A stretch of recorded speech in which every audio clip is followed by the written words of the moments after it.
Good day, ladies and gentlemen. Welcome to my channel. Today is May 6, 2023, and I'm going to discuss gold and senior gold miners GDX. Spot gold registered $2,080 mark in the overnight session on May 3rd following the FOMC meeting, which was all-time high, by the way. Bulls just tested the defense line of sellers, but didn't have an intention to form a legitimate breakout. Buyers simply were testing the waters. I discussed in my recent videos that gold needs to solidify gains above $2,000 mark before an attempt to legitimately break all-time high. Sellers will eventually lose their last defense line, and bulls have nowhere to hurry.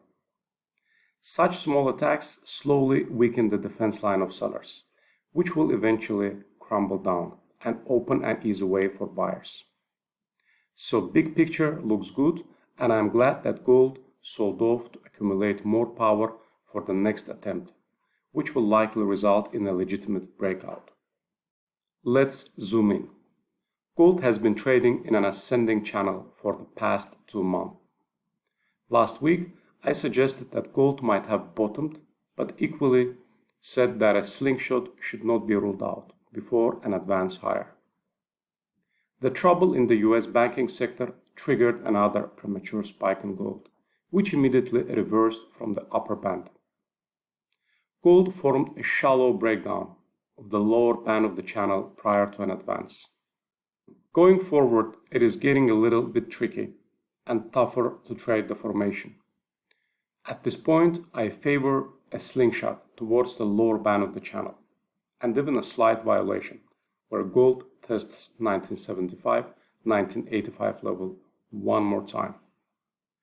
It isn't necessary that gold comes back all the way to 1975 area, but I favor such scenario. For the next week, I would expect gold to largely trade within $2,000–$2,040 range. After a false breakout, we need gold to stabilize above 2,000 mark. I believe gold will start to legitimately break out above all-time high towards the very end of the present month of May. Furthermore, gold miners are signaling that corrective phase in gold might end very soon. Yesterday, on a 1.5% decline in gold, senior gold miners GDX lost only 0.7%.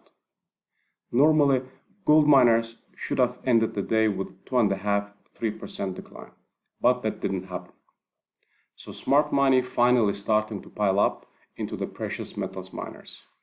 I personally haven't witnessed such divergence in a very long period of time. GDX, in a big picture, is trading within declining broadening wedge formation. Over the coming 2 weeks, I expect GDX to play a catch-up and reach $39–40 level, which would represent 10–12% rally from present levels.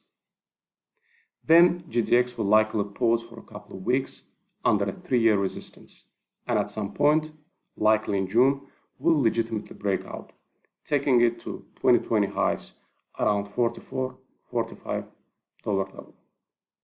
This is it for today. Stay well and enjoy the weekend. Please note that this video is not an investment advice and prepared solely for educational purposes.